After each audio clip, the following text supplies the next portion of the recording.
Tudo bem? Eu sou a professora Keila Ferrari Lopes e venho aqui falar um pouco sobre o TOD, transtorno opositor desafiador ou transtorno opositivo desafiador.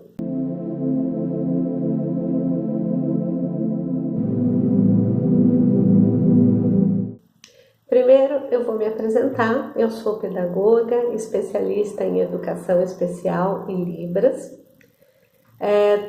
Fiz a minha carreira acadêmica, mestrado e doutorado, e agora fazendo um pós-doutorado na área de inclusão e diversidade.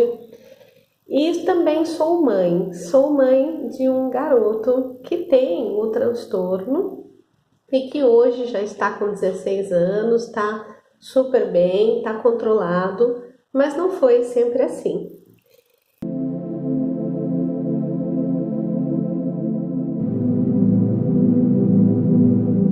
Por conta disso, da nossa história, uma história muito difícil de superação, eu decidi escrever um livro infantil, tanto para dar algumas dicas a professores e alunos, né, aos coleguinhas da própria sala de aula, a lidar com o TOD, como também para dar dica para pais e mães. Então vamos falar um pouco sobre o TOD e eu vou falar de uma maneira bem simples, né?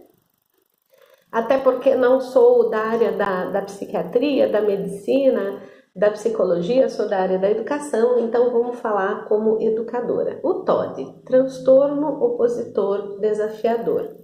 Ele tem algumas características que podem passar despercebidas. Como, por exemplo, a criança fazer muita birra. Os pais confundem a birra com o TOD, pode ser confundido. Ou então a criança pode de fato ter o TOD e os pais acharem que é malcriação e que é birra. Como é que ele se manifesta para a criança, principalmente pequena, mas ele também pode se manifestar na criança depois dos 5 anos de idade, então ele pode se manifestar na primeira infância, depois dos 5 anos de idade, você pode observar, inclusive na adolescência também. Primeira coisa, uma criança que vai resistir à autoridade. Então, ela sempre vai resistir a toda a autoridade. Então, por exemplo, nossa, é uma criança que não aceita as ordens do pai, não aceita as ordens da mãe, não aceita regras, ela é opositiva, ela se opõe a todas as autoridades, não aceita a autoridade da professora, não aceita a autoridade da diretora. Então, veja bem, é uma criança que tem dificuldade com autoridade, com regras. E isso não é aquela criança que ela respeita o pai porque ela tem medo, mas não respeita a mãe porque a mãe, por exemplo, é mais calminha. Ou então é uma criança que não respeita os pais, mas respeita os avós, né? Porque entende que com os avós as coisas têm que ocorrer de uma outra maneira. Não é isso. Essa criança ela vai resistir a todas as autoridades. Tá? É uma criança também que ela vai ser agressiva por muito pouco. Então, ela vai ficar nervosa, ela vai agredir, além dela rejeitar a autoridade. E aí você começa a perceber nessa criança todos os conflitos de relacionamento. Então, uma criança que vai ter conflitos de relacionamento no condomínio, com os amiguinhos, vai ter conflito de relacionamento com o irmãozinho, se ela tiver. Vai ter conflito de relacionamento na escola. Então, em todos os ambientes sociais, ela vai acabar criando um conflito. Por quê? Porque ela rejeita regras, porque ela gosta de mandar, ela gosta de ser líder. Então, você fala uma coisa, ela diz outra. E o que acontece? Qual é o grande erro de pais e professores? Que foi o que aconteceu com o meu filho. A tendência é que as pessoas vejam essa criança como uma criança ruim, como uma criança que não tem disciplina dos pais, como uma criança que os pais não educam. Aí ela começa a ser isolada, ela começa a ficar rotulada e ela também sofre, ela também se arrepende. São crianças que podem vir a agredir fisicamente, verbalmente, não é fácil. Não é fácil ter um filho com TOD, não é fácil ter um aluno com TOD, mas é possível trabalhar. Então, a primeira coisa que eu falo é: busquem um diagnóstico, uma avaliação neuropsicológica bem feita por um profissional competente. É a primeira coisa. Então, se você acha que o seu filho resiste às autoridades, tem muitos conflitos, é muito agressivo sem motivo, primeiro observa, né? Quando ele é agressivo? Sempre, o tempo todo, sem motivo?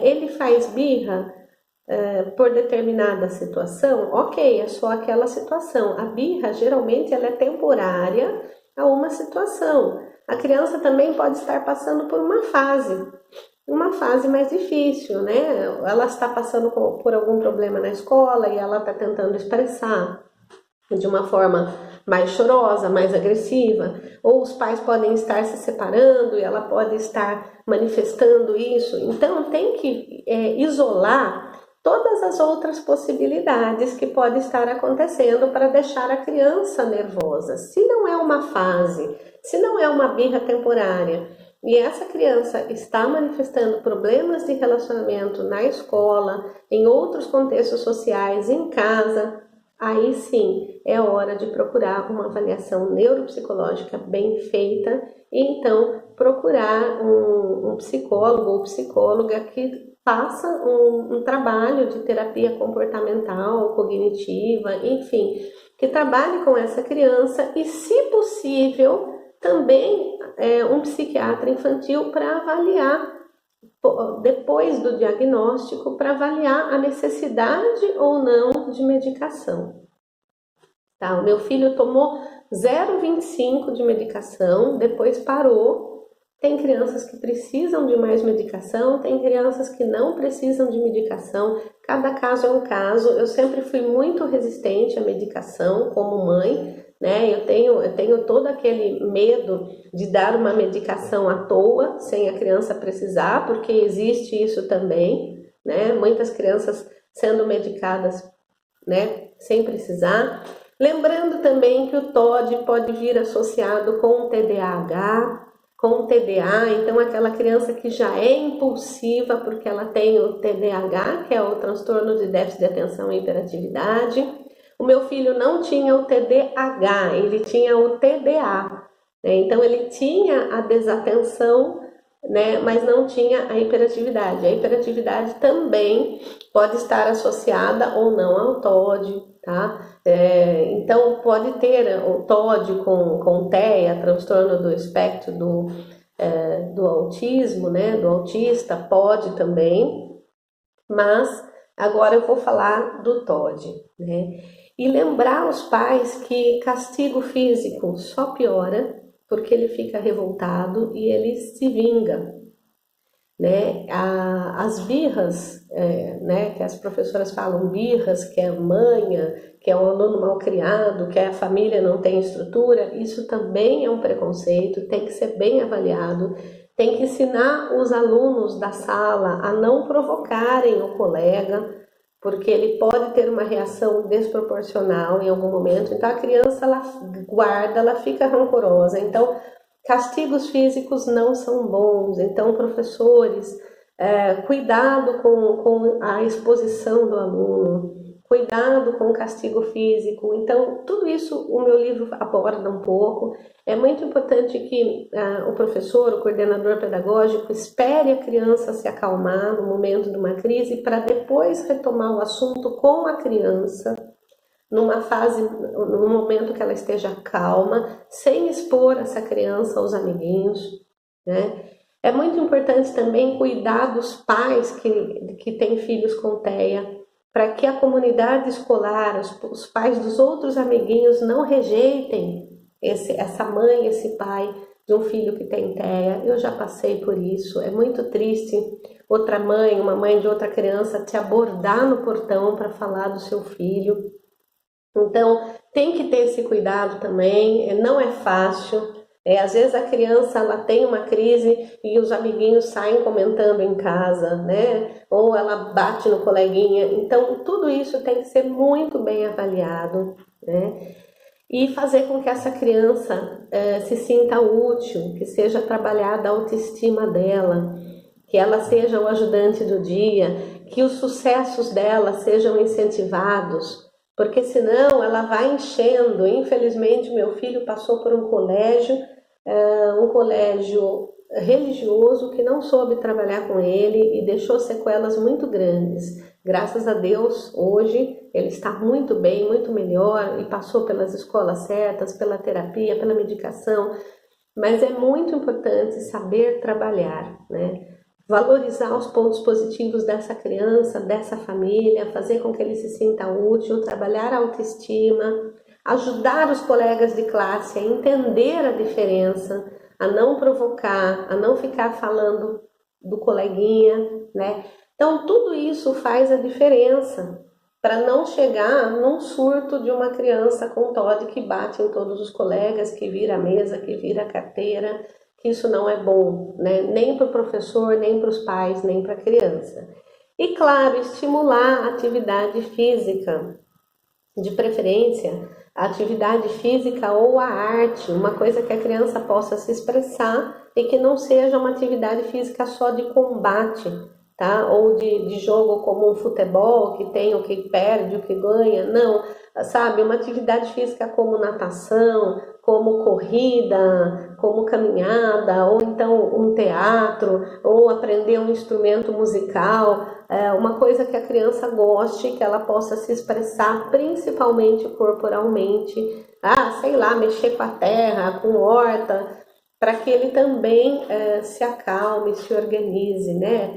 Ou cavalo, ecoterapia, enfim, são tantas possibilidades. Então é descobrir pais e professores o que aquela criança gosta e tentar proporcionar isso para ela, uma atividade que ela sinta o corpo e que ela se acalme. Bom, eu acho que eu dei algumas dicas. O meu livro chama O Menino Desafiador. Foi inspirado na trajetória do meu filho, que hoje é campeão de xadrez, representa o Brasil em alguns campeonatos. Hoje ele está bem, ele tem uma namorada. Nós estamos sempre trabalhando, mas nós já passamos muitas dificuldades com ele. Mesmo eu, enquanto mãe, sendo educadora, tive dificuldade em entender a diferença de uma fase de birra e do TOD, até porque na época que ele começou a se manifestar, né, não se falava tanto nisso, e nós pais sempre achamos que a culpa é nossa, que a gente está fazendo alguma coisa de errado. Então, prestem atenção nos seus filhos, nos seus meninos, nos seus jovens, para que eles sejam amados, para que eles sejam bem cuidados, e educadoras, por favor, busquem saber mais sobre o TOD e dicas de realmente como você trabalhar a inclusão da criança com TOD, com TDAH em sala de aula. Esse assunto precisa ser mais falado. Muito obrigada pela atenção e um grande abraço a todos.